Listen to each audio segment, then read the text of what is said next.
53rd Chicago International Film Festival Review, Lady Bird, 2017.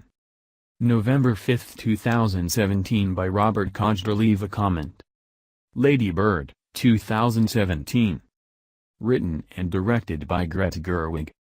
Starring Saoirse Ronan, Laurie Metcalf, Tracy Letts, Lucas Hedges, Timothée Chalamet, Beanie Feldstein, Odeya, Kathryn Newton, Andy Buckley, Daniel Zovatto, Jordan Rodrigues, Stephen McKinley Henderson, and Lois Smith. The adventures of a young woman living in Northern California for a year. In the hands of many other writers, the titular, self-proclaimed Lady Bird, real name Christine McPherson, played by renowned Irish actress Saoirse Ronan, would come across as whiny, entitled, and unlikable to the point where the entire film comes crumbling down.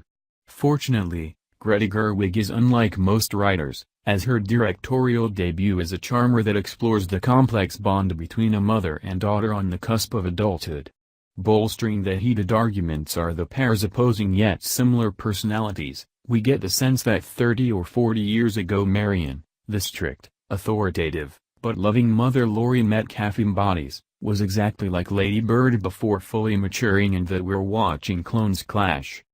Most of the fighting tends to be about Lady Bird's future that the poor family can't fully support. Lady Bird ashamedly refers to her home as being on the wrong side of the tracks, especially with the recent laying off of her father Larry. Tracy Letts against type as a quietly depressed, easygoing dad that holds the group together.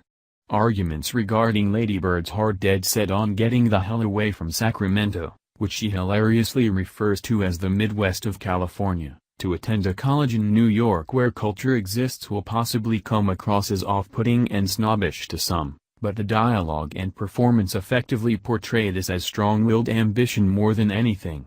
It's also not very surprising that Lady Bird is such a fiercely determined young woman, as the character is semi-autobiographical of Greta Gerwig's life.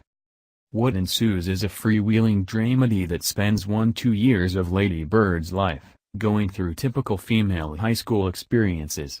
She has a best friend played by Beanie Feldstein, Jonah Hill's very funny sister, and school theater partner that she essentially kicks to the curb after a while. One of the more unsavory acts the character commits, although one that is part of her journey of growing up and find where she fits in, wins different boyfriends along the way, and amasses knowledge and an understanding of what she truly wants.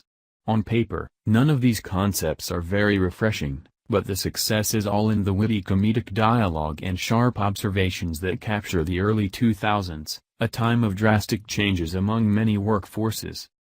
Continuing on with that thought, one of Lady Bird's greatest strengths are the complexities of the characters surrounding the bull-headed youngster, who all have their own dilemmas engagingly brought out despite their very limited screen time.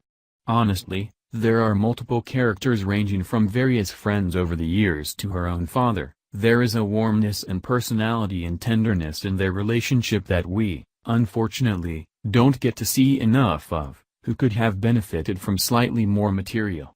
With that said, some of the film's astute ascertainment of the world slowly entering a more digital age, political studies post 9/11, and close-mindedness on homosexuality are enough to give these elements weight. However, the primary reason Lady Bird is such a charmingly brilliant film is due to how Greta Gerwig genuinely understands coming-of-age struggles, whether the problems are serious or inconsequential over-worrying from teenagers. She has a firm grasp on their behavior. Some characters do hurtful things, some are unforgivable, while others are due to being young. It's all relatable and arresting to watch unfold, with a heartwarming closing shot that will make you want to call your mama and tell her you love her.